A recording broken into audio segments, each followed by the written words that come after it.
তো বাচ্চা, তোমার মূলাধারে কে রয়েছে কুণ্ডলিনী রূপে?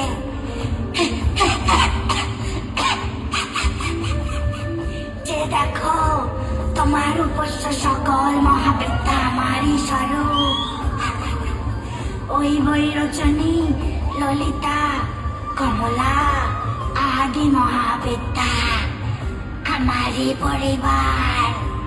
কাক ও দজ্জরাতের চারপাশে সবাই বসে থাকে, পদ সেবা করে। ডাকিনী শাকিনী